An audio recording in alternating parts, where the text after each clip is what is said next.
In the name of God. Hello everybody. This is session number 4 of your discourse analysis lesson. In this chapter I want to talk about the role of context in interpretation. As you know, in the previous session I talked about the differences between formal view and functional view, and the differences between grammarian's view and the discourse analysis view. As you know, there are differences between these two kinds of view. One of these differences is the context term. So the functionalists and the discourse analysis believe in context and the impact of context on the interpretation, but the formalists and the grammarians we think that they do not believe in context and the impact of context on the interpretation in language. So in this section I want to talk about the impact of context on the interpretation of sentences in languages.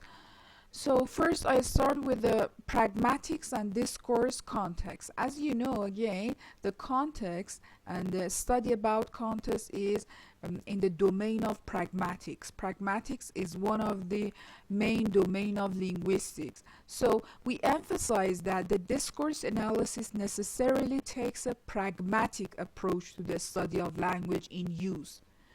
You know that the discourse analysis talk about language in use and the impact of pragmatic and context on this language in use.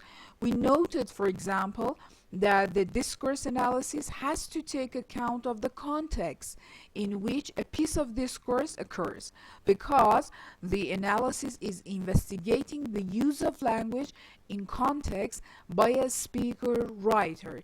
He is more concerned with the relationship between the speaker and the utterance, and not the particular occasion of use. On the particular occasion of use, than with the potential relationship of one sentence to another, regardless of their use. So the discourse analysis focus on the relationship between the speaker and the utterance, not just the relationship between one sentence to another, regardless of their use. So there are some terms like reference, presupposition, implicature, and inference, which these kind of terms needs the context to interpret them. So I want to start one by one. First I start by reference. What is reference?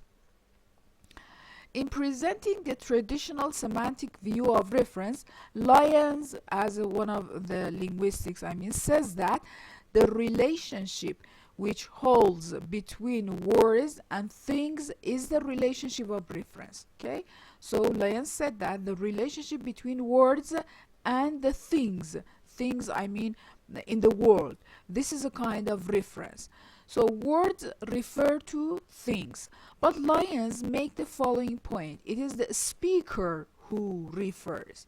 It is exactly this kind of view of the nature of reference which the discourse analysis has to appeal to. Thus, in discourse analysis, reference is treated as an action on the part of the speaker writer. So the term reference, as you see here, needs a context for its interpretation. For example, I talk about one reference example. For example, when I said my uncle's coming home from Canada on Sunday. Oh, this is one single sentence. Then after that I say he, for example, he is living there for 20 years. So this kind of pronoun refers to my uncle. So this is a kind of reference. Okay, and my uncle is a person who exists in the outside world. So this is a kind of reference, the relationship between word and the things, as Lyons said. So in this example, my uncle's coming home from Canada, he is living there for 20 years. You see here, this he, this kind of pronoun he refers to my uncle. This is a kind of reference. We call it reference. For interpreting the reference, we need contextual features and the context. The other term which needs context for its interpretation is presupposition. What is presupposition? We shall take the view that the notion of presupposition required in discourse analysis is pragmatic presupposition, that is defined in terms of assumptions the speaker makes about what the hearer is likely to accept without challenge. This is presupposition.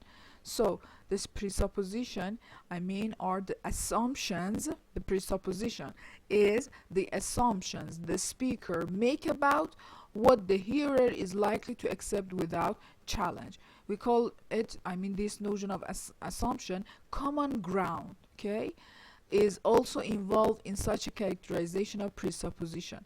As Stolmaker said, presupposition are what is taken by the speaker to be the common ground of the participants in the conversation. And Grice also believes that presupposition is non-controversial information. For example, I want to say an example for presupposition. For example, I say, my uncle is coming home from Canada. Okay, this is one sentence. This means that I have an uncle. So, but I don't say I have an uncle, then my uncle coming home from Canada, because I believe that or I suppose that my hearer know that I have an uncle. Okay, so I don't say that I have an uncle, just I say my uncle is coming home from Canada, and that here he himself knows that I have an uncle. So this is a presupposition. Okay, this is this is a common ground that the speaker knows that the hearer knows that presupposition. For example, like this example I said to you, my uncle is coming home from Canada. And the presupposition of this sentence is that I have an uncle, but I don't say I have an uncle because I believe that my hearer knows this sentence. This is a presupposition. For interpreting again the presupposition, we need contextual features and the context. Okay, this is the impact of context on the interpretation of sentences. The other term which needs context for its interpretation is implicature. Okay, what is implicature?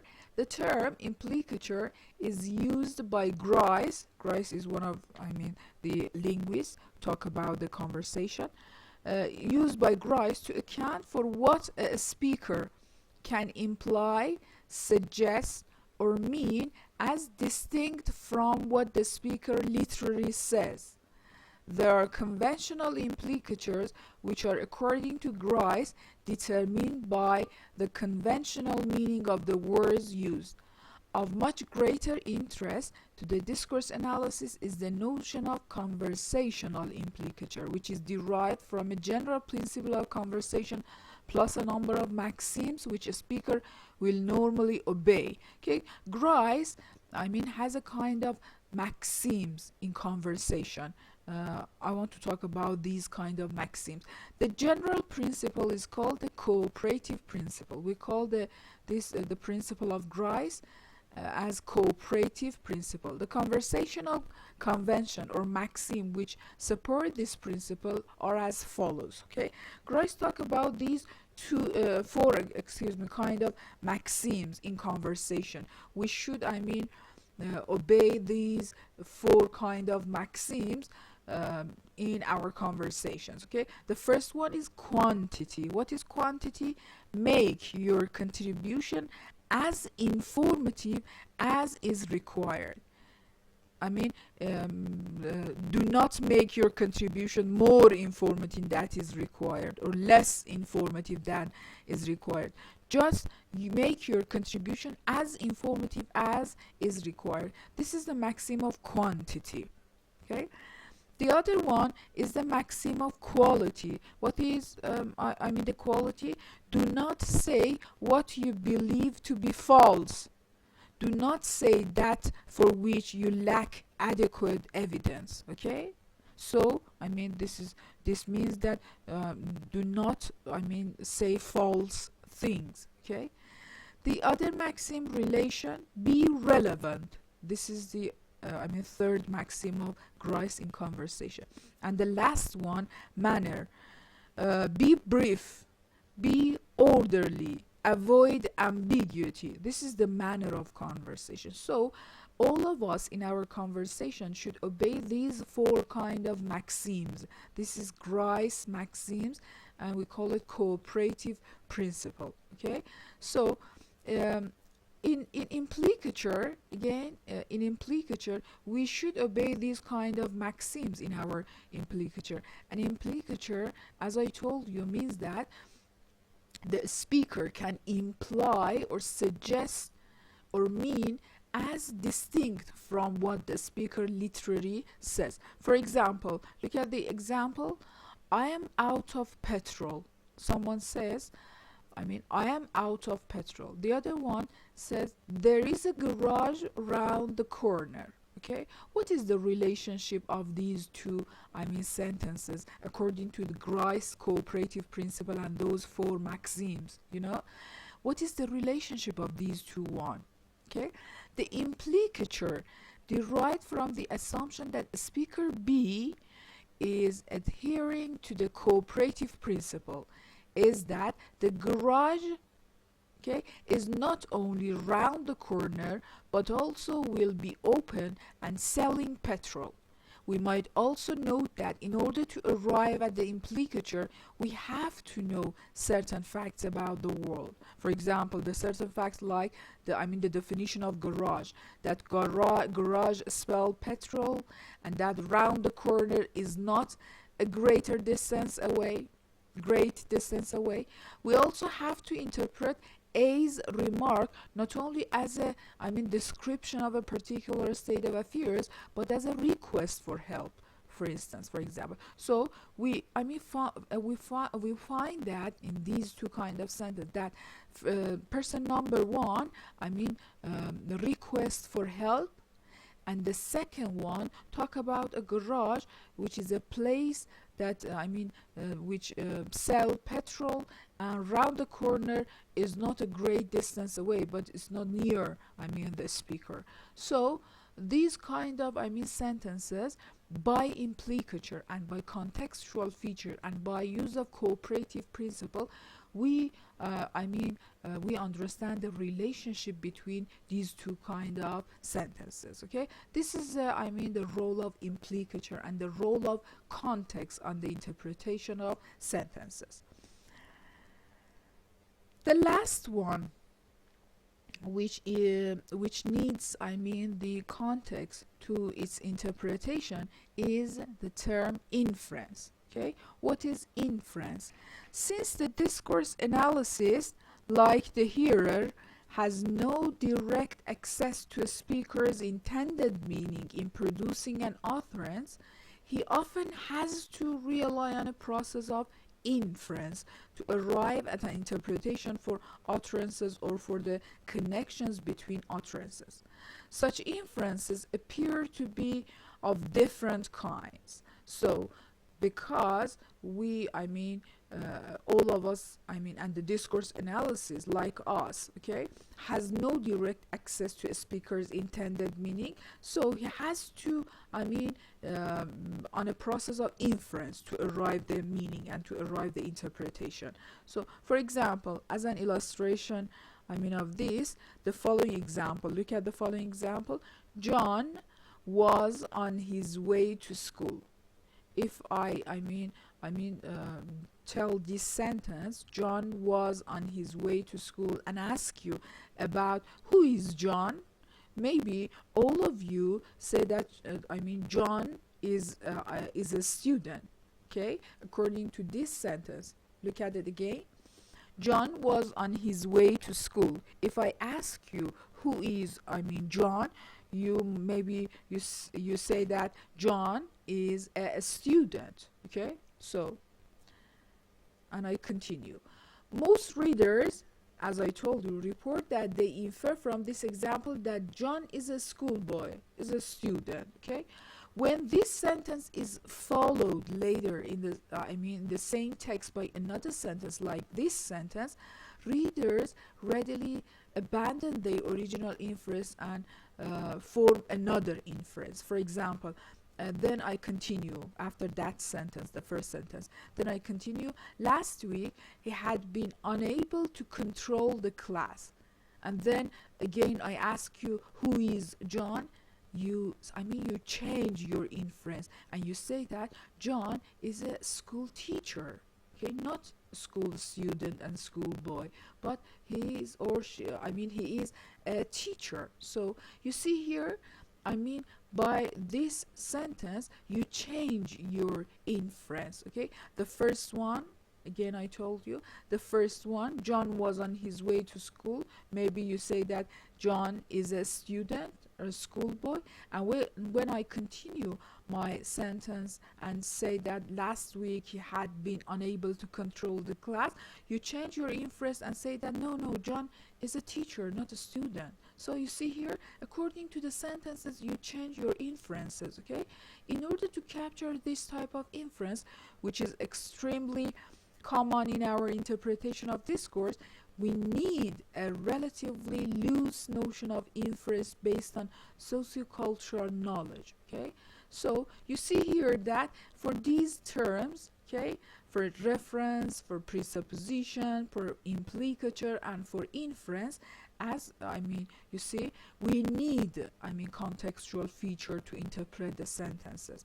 So we can say that the terms like reference, presupposition, implicature, and inference must be treated as pragmatic concepts in the analysis of discourse. Okay, this is in the domain of pragmatic, and we need contextual feature. These terms will be used to indicate relationships between discourse participants and elements in the discourse. Since the pragmatic use of these terms is closely tied to the context in which a discourse occurs, we shall now investigate what aspects of context have to be considered in undertaking the analysis of discourse. Okay, so in the in the next session, I talk again about the context and the contextual feature. So in this session, we talk about the impact of context in the pragmatic domain. And I said to you that many terms in the language needs the context for their interpretation. The one is reference, as I told you, which needs the context to its interpretation. The other one is presupposition. Again, it needs context to its interpretation. The other one is implicature, and we talk about the maxims of Grice like quantity, quality, relation, and manner. And we talk about that kind of example and the relationship of these two sentences, which needs the implicature and the cooperative principle and context. And the last one is inference. As I told you, according to this example, maybe you change your inferences according to the sentences, and the inference term, again needs context and the domain of pragmatic for its interpretation. So this is the impact of context and the role of context in interpretation of many sentences in languages. So we can conclude that many sentences in languages needs contextual feature to their interpretation. And this is in the domain of pragmatics. Okay, that's enough for today. Thank you everybody for your attention, and goodbye.